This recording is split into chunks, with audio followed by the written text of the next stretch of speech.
Hello नमस्कार दोस्तों। इसके ग्लोबल क्लासेस के यूट्यूब चैनल में आप लोग का बहुत बहुत स्वागत है। दोस्तों, आज हम आप लोग के लिए बहुत ही बेहतरीन दिल्ली पुलिस के लिए कंप्यूटर अवेयरनेस की क्लास को लेकर आए हैं। यह कंप्यूटर अवेयरनेस का दूसरा पार्ट है, यानी कि इसका फर्स्ट पार्ट जो है आप लोग के लिए मैं उपलब्ध करा दिया हूं। तो मेरे चैनल पर आप लोग को मैं बहुत पहले से ही कहते आ रहा हूं, आप लोग की दिल्ली पुलिस की जो 50 नंबर जो GK GS current affair plus 10 number ये कंप्यूटर अवेयरनेस सेक्शन से जो प्रश्न पूछे जाएंगे, इसकी संपूर्ण तैयारी आपको इसी चैनल पर मैं कराऊंगा। बस आप लोग इसी तरह अपना प्यार दिखाते रहिए, और आपका प्यार जो है वो लाइक शेयर और सब्सक्राइब से मुझे मिलता है।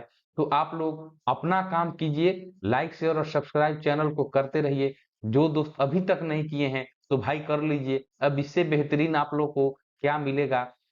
जितना भी टॉप लेवल का कंटेंट है आप लोगों के बिल्कुल सिलेबस के अनुसार जो बोला जाता है, बिल्कुल सिलेबस के अनुसार मैं प्रैक्टिस सेट को बनाता हूँ। ये नहीं कि कहीं से मैं उठाया और एक लगातार क्वेश्चन आप लोग को मैं दे दिया। तो ऐसा काम इस चैनल पर नहीं किया जाता है। बिल्कुल आप लोगों के साथ क्वालिटी और क्वांटिटी दोनों में कोई समझौता नहीं होना चाहिए। तो इसी की वचनबद्धता के साथ मैं आप लोगों को पहला प्रश्न आज की ओर हम लोग चलते हैं। आज का जो पहला प्रश्न है उसकी ओर चलते हैं। तो पहला प्रश्न आप लोगों का है दोस्तों, यह कंप्यूटर अवेयरनेस का, एमएस वर्ड में नया पृष्ठ आरंभ करने के लिए कौन सी की दबाई जानी चाहिए? आपके पास ऑप्शन है down cursor key, B enter key, C shift plus enter, D control plus enter. तो इन चारों ऑप्शनों में से कौन सा सही जवाब हो जाएगा? तो देखिए दोस्त, यह जो मैं प्रश्न आप लोग को लेकर आया हूं, आप लोग अपना सिलेबस देखिएगा। सिलेबस के अनुसार फिर मुझे कमेंट बॉक्स में करिएगा कि नहीं सर, आप सिलेबस के अनुसार पढ़ा रहे हैं कि नहीं। बिल्कुल आप लोग एकदम लेटेस्ट पैटर्न, लेटेस्ट सिलेबस के अनुसार जो दिल्ली पुलिस के एकदम उसी तरह से आप लोग का यह जो 10 नंबर का जो सेक्शन है उसको मैं इसी चैनल पर आप लोग को बहुत जबरदस्त तरीके से करा दूंगा। बस आप लोग चैनल को लाइक शेयर और सब्सक्राइब करते रहिए। तो इस प्रश्न का सही जवाब क्या हो जाएगा दोस्त?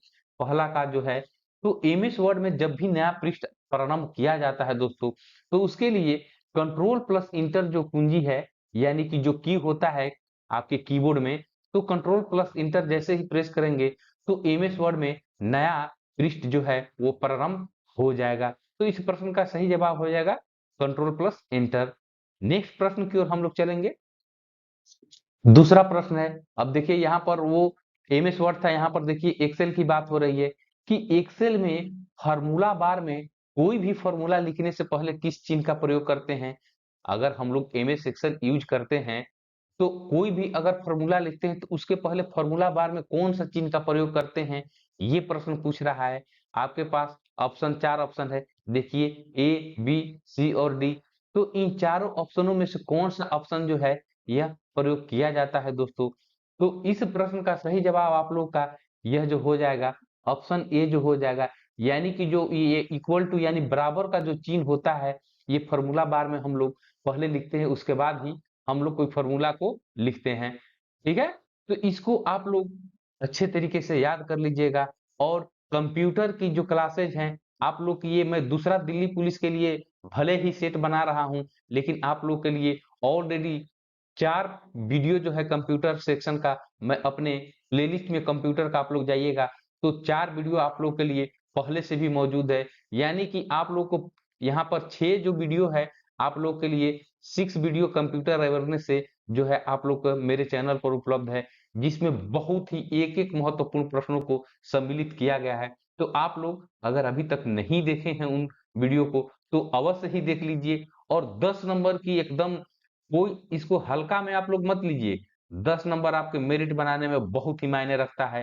तो उसको आप लोग सीरियसली रूप से पढ़िए दोस्तों। तो चलिए नेक्स्ट प्रश्न की ओर हम लोग चलेंगे। नेक्स्ट प्रश्न है, तीसरा प्रश्न है कि वह हार्डवेयर डिवाइस कौन सी है जिसे आमतौर पर कंप्यूटर का ब्रेन कहते हैं? तो देखिए, यह प्रश्न जो है काफी लंबा चौड़ा दिख रहा है, लेकिन इसका आंसर बहुत सारे दोस्त आप लोग जानते होंगे। तो ये कंप्यूटर का ब्रेन जो है, बस आप लोग बस इतना पर ध्यान दीजिए, कंप्यूटर का ब्रेन किसे कहते हैं? ऑप्शन है आप लोग के पास यहाँ पर RAM, data input, CPU, secondary storage. तो वह हार्डवेयर डिवाइस को पूछ रहा है कि वो हार्डवेयर डिवाइस कौन है, ठीक है ना, जिसे आमतौर पर कंप्यूटर का ब्रेन कहा जाता है। तो आप लोगों को ये चारों ऑप्शन में से जो यहाँ पर सीपीयू जो है, यानी कि सेंट्रल प्रोसेसिंग यूनिट जो इसका फुल फॉर्म होता है, आप लोग को यह जो सीपीयू का जो फुल फॉर्म होता है, तो सेंट्रल प्रोसेसिंग यूनिट जो होता है, यही जो दोस्त हो जाता है, ये आप लोग का कंप्यूटर का ब्रेन इसे हम लोग कहते हैं। क्या कहते हैं? कंप्यूटर का ब्रेन कहते हैं। चलिए मैं लिख दे रहा हूं, कभी कभी आप लोगों को ये प्रश्न पूछ दिया जाता है इसका फुल फॉर्म। सेंट्रल प्रोसेसिंग, ये processing unit, central processing unit हो गया, ठीक है ना, ये हो गया। और देखिए यहाँ पर रैम जो दिख रहा है आप लोग को, इसको भी आप लोग देख लीजिए कि रैम रैम क्या होता है, ठीक है ना, रैम क्या होता है। तो रैम को भी देख लीजिए, ये जो दोस्त हो जाता है, इसको भी मैं लिख ही दे रहा हूं, क्योंकि यह प्रश्न भले ही आप लोग को छोटे दिखने में लगते हैं, बहुत सारे मेरे दोस्त होंगे जिनको ये न मालूम होगा, ठीक है ना। तो सभी को एक साथ लेकर चलना है। आप लोगों को जिसको मालूम होगा वो अच्छे से तैयारी जो आप लोग कर लिए होंगे, तो आप लोग अच्छी बात है इसके लिए। तो इस प्रश्न का ये जो रैम है इसका हो जाएगा रैंडम या एक्सेस जो हो जाता है, random access memory, random access memory. और इसका हो गया सीपीयू का सेंट्रल प्रोसेसिंग यूनिट। तो इन दोनों का फुल फॉर्म भी आप लोग साथ साथ याद कर लीजिएगा। चलिए नेक्स्ट प्रश्न की ओर हम लोग चलते हैं। चौथा प्रश्न है यहाँ पर कि बहु उत्तरीय प्रश्नों के उत्तरों को निम्नलिखित में से कौन सी विधि द्वारा जांच किया जाता है। यानी कि बहु विकल्प जो प्रश्न होते हैं, बहुउत्तरीय प्रश्नों को निम्नलिखित में से कौन सी विधि द्वारा जांचा जा सकता है। ऑप्शन है आप लोगों को, option A OMR, option B OCR, option C MICR, option D OMCR. तो इन चारों ऑप्शनों में से कौन सा इसका सही जवाब हो जाएगा दोस्त। तो इस प्रश्न का आप लोग का सही जवाब जो हो जाएगा, ये हो जाएगा आप लोग को ओएमआर हो जाएगा। क्या हो जाएगा? ओएमआर जो विधि है, इसी विधि द्वारा हम लोग बहुउत्तरीय प्रश्न के उत्तरों को हम लोग जांच सकते हैं। तो बहुत दोस्त आप लोगों के मन में आ रहा होगा कि सर ये ओएमआर, ओसीआर और एमआईसीआर क्या होता है। तो चलिए इससे बार बार प्रश्न जो है इसका फुल फॉर्म भी आप लोग को पूछ लिया जाता है। तो इसका फुल फॉर्म भी मैं आप लोग को यहीं पर बता दे रहा हूं। ये ओएमआर जो है दोस्तों, ये हो जाता है optical optical mark recognition, optical mark recognition, recognition. ये हो जाता है ओसीआर जो हो जाता है, ये हो जाता है ऑप्टिकल कैरेक्टर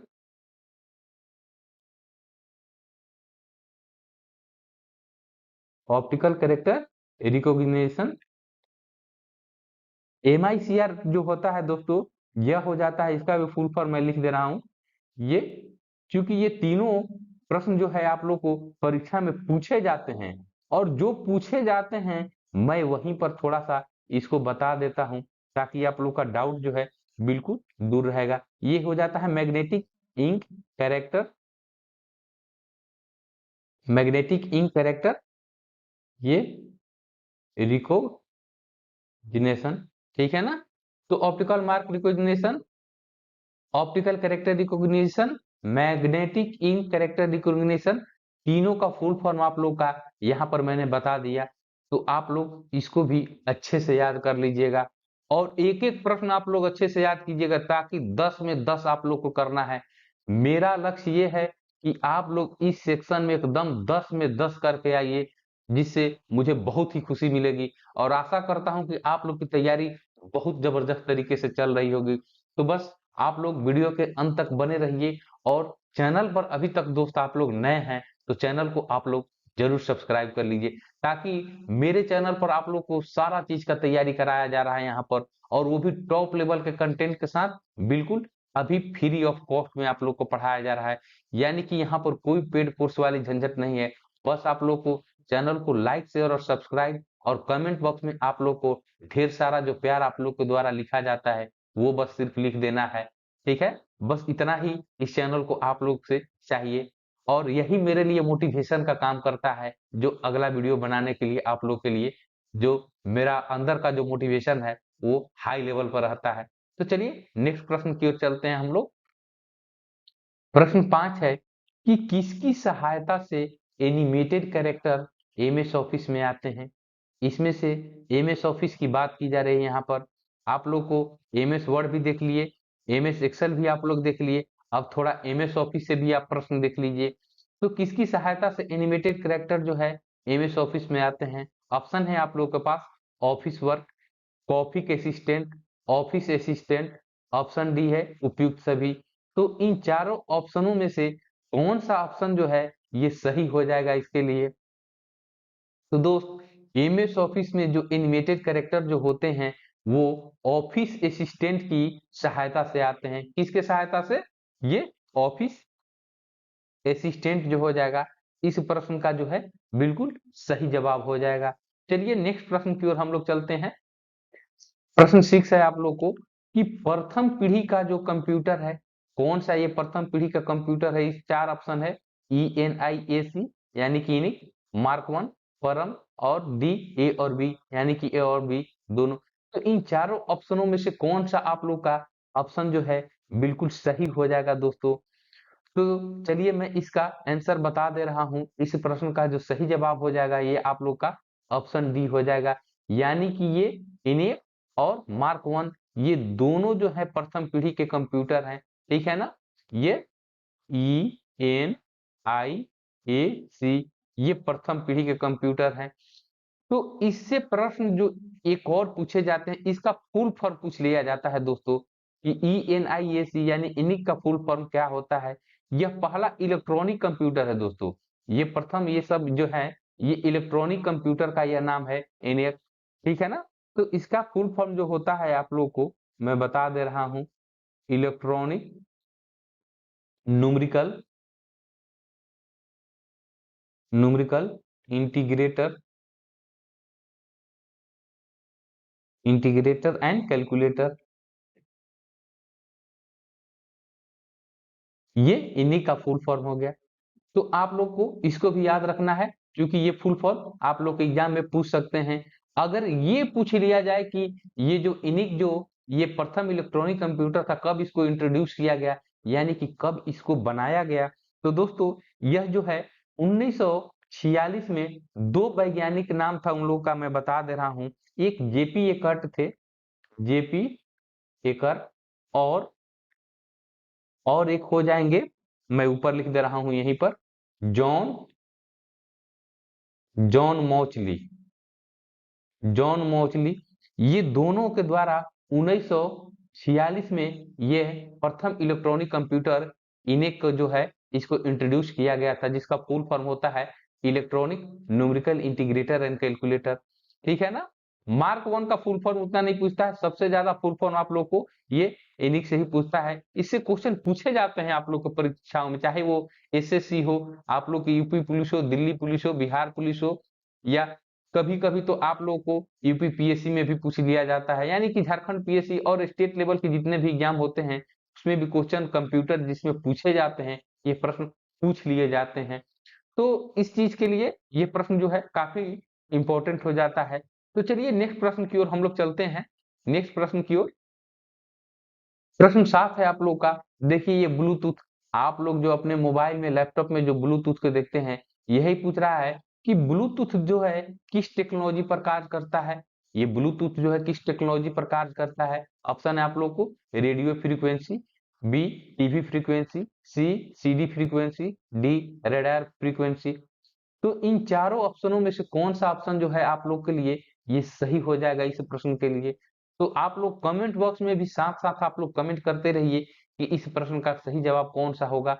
आप लोग ए बी सी डी करके करते रहिए और अंतिम में ये जरूर बताइए कि ये 10 प्रश्न जो मैं आप लोग को जो करा रहा हूं आज का, इस 10 प्रश्नों में से आप लोग कितना प्रश्न जो है आप लोग सही किए। आप लोग कमेंट बॉक्स में इसको अवश्य लिख लेगा। कमेंट बॉक्स में मैं जब भी आप लोग को कहता हूं लिखने के लिए तो बहुत सारे दोस्त जो हैं वो कमेंट बॉक्स में नहीं लिखते हैं, पता नहीं क्यों लिखते हैं। हो सकता है कि उन लोगों को लगता होगा कि कोई उन लोगों को पहचान ले, तो दोस्तों पढ़ने में कोई बुराई नहीं है और आंसर बताने में भी कोई बुराई नहीं है। तो मैं जब आप लोग को पढ़ाने के लिए तैयार हूँ, तो फिर आप लोग को पढ़ने में दिक्कत ही क्या है, और कमेंट करने में भी आप लोग को बिल्कुल दिक्कत नहीं होनी चाहिए।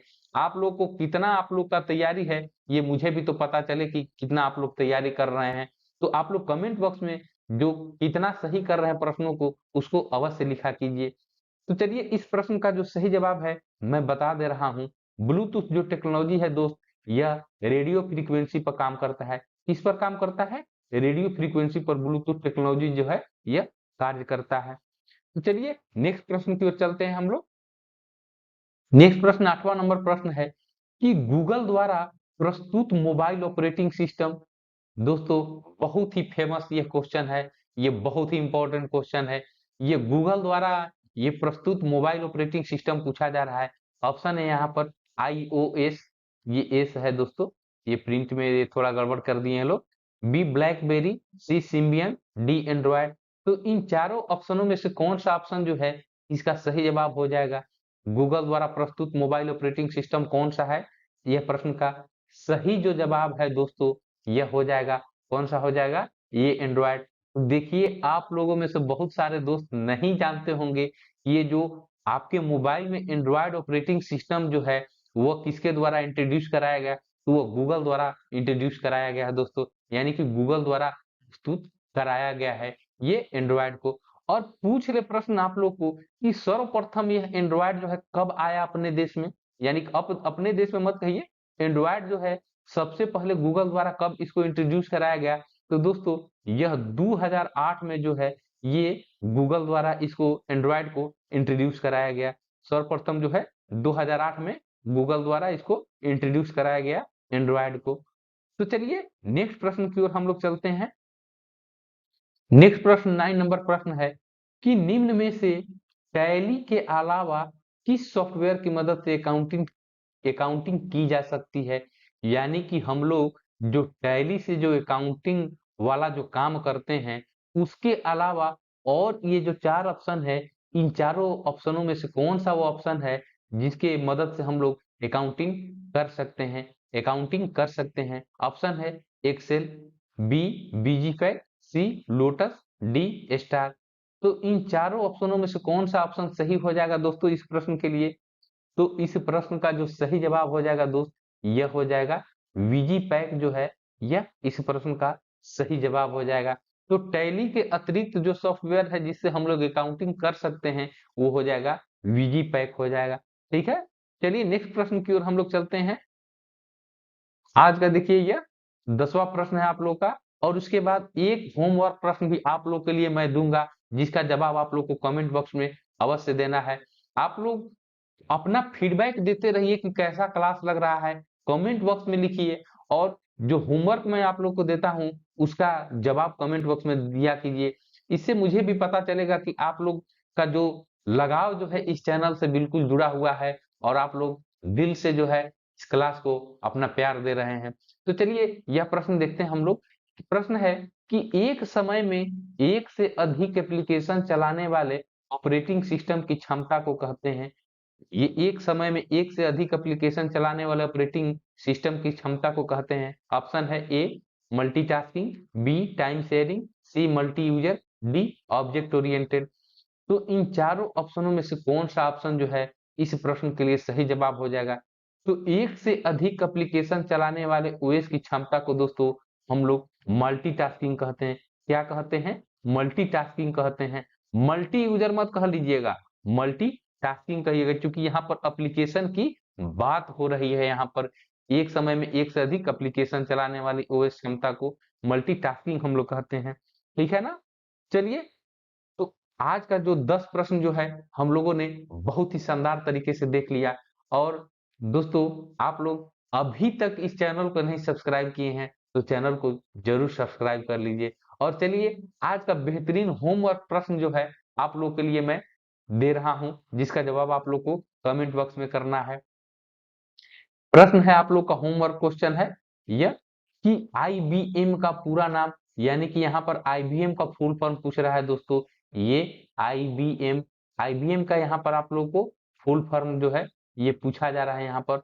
तो आईबीएम का फुल फॉर्म, इन चारों ऑप्शनों में से कौन सा ऑप्शन सही है, आप लोग ए बी सी डी करके आप लोग कमेंट बॉक्स में अवश्य दीजिए, और मैं आप लोग को बिल्कुल देखूंगा। और ये भी आप लोग कमेंट बॉक्स में कीजिए कि कितना आप लोग को 10 प्रश्नों में से सही हुआ, और 11वां जो ये होमवर्क क्वेश्चन है इसका भी आप लोग आंसर जो है कमेंट बॉक्स में कीजिए। तो आप लोग जो यह सीरीज देख रहे हैं कंप्यूटर का, ये तो दिल्ली पुलिस के लिए दूसरा आप लोग का वीडियो है कंप्यूटर का, लेकिन मेरे चैनल पर जो 4 और कंप्यूटर सेक्शन से वीडियो हैं, जिसमें मोर देन 200 क्वेश्चन से ज्यादा प्रश्न है, आप लोग को 200 से ज्यादा प्रश्न है, और 200 प्रश्न जो है दोस्तों आप लोग के लिए मायने रखते हैं। तो आप लोग उन चारों वीडियो को अवश्य ही जाकर देख लीजिएगा, अगर अभी तक नहीं देखे हैं तो। और 10 में 10 मैं आशा करता हूं कि आप लोग बिल्कुल 10 में 10 नंबर जो है इस दिल्ली पुलिस की परीक्षा में आप लोग कंप्यूटर सेक्शन से अवश्य करके आइएगा। यही मेरी आप लोग की जो है शुभकामना है कि आप लोग 10 में 10 करके आइए, ताकि मुझे भी बिल्कुल अच्छा लगे। और आप लोग कमेंट उसके बाद कीजिएगा तो और जो है छाती जो है एकदम मेरा चौड़ा हो जाएगा कि चलिए, मेरे पढ़ाने से आप लोग को कुछ अगर काम में आ जाए तो इससे बढ़िया क्या बात हो सकता है। तो दोस्तों आज के लिए बस इतना ही, और आज के लिए जय हिंद दोस्तों।